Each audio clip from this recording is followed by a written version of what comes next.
uyabona bafethu, ngathi mina ama-politicians ama-wild animals ne, they are really wild animals. You see ukuthi i-eye weakness ne ibhala ukuthi i-NWC ye-ANC iresolve ngokuthi i-reconfiguration i-executive ne, so they will have to ukuthi ba-accommodate i-Action SA ne ku-government.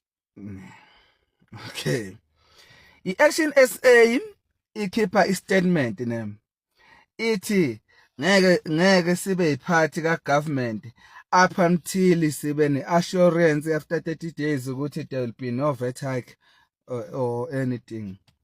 Hayi bo, ama-politician kanjani ngathi each and every companies isendela abantu ama-messages ukuthi ama-premiums ayakhuphuka and so forth because of i-VAT increment. Then unelentoza une-Action SA namanye nje ama-parties. You see ukuthi futhi kokwenkatha angazi nothi ngingathini. Ithi-ke inkatha yona i-VAT angeke bayivume i-VAT increase if we will not serve the poor. What is that bafethu? Angazi bafethu noma one-serious note ukuthi bacabanga ukuthi lama-political parties were voted by abantu abangakwazi ukucabanga or in, uyabona. Sengiyakubona kokwe-Action SA. Action SA ngiyazi ukuthi i-aware nga everything, uyabona. I-aware nga everything. Ngicabanga ukuthi nje idlala ngengqondo zabantu or idlala nje ngengqondo zabantu. I-aware, I know ukuthi Action SA domain intellectual. Sengizwela-ke inkatha-ke ngoba phela uyabona it's very important ukuthi nje ukucabanga kwakho ungafani nokwenkatha. Either i-voter or i-leader yenkatha in. You see nje i-reasoning capacity yabantu, either ama-voters wenkatha or i-leadership yenkatha, yabona. I-reasoning capacity yalabo bantu is very questionable, yabona. It's very nje questionable. So cha ningixolele nje, yabona. But mina ngimthatha serious umuntu wenkatha. Wonke umuntu wenkatha, either i-leader or i-voter or yini, akekho umuntu wenkatha vele ngimthatha serious yami, because ngiyakwazi ukucabanga kwenkatha. Ukucabanga kwenkatha kuncane kakhulu, yabona.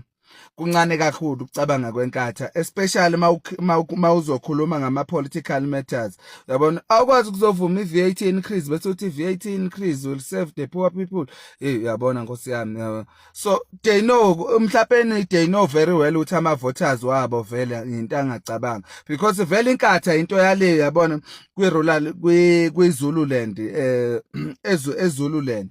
So ama-voters wakhona ngenzeka ukuthi awekho ngisho aware ukuthi kune-VAT increase, yabo. Ukuthi it is very unfortunate ukuthi baphethe i-province and it's affecting all of us lento yabo ukucabanga kancane, yabona. Ngoba inkatha nje ibe right kulabo masipala basemakhaya in whereby mhlawumbe abantu abanandaba ngisho nama-basic service, yabona. That's why you never see inkatha kuthiwa is contesting eThekwini or is contesting eMaritzburg or eRenkonyeni or kwiLembe, because they know ukuthi abantu bakulawo ama-areas they are updated ngezinto, yabona. So kufanele ukuthi bayokwenza labantu iy'lima, labantu bakithi abangena-access kwi-internet, abangenakho ukuthi babuke indaba, ofanele balalele iredo, ezinye izinto behambisa i-propaganda yabo, yabona.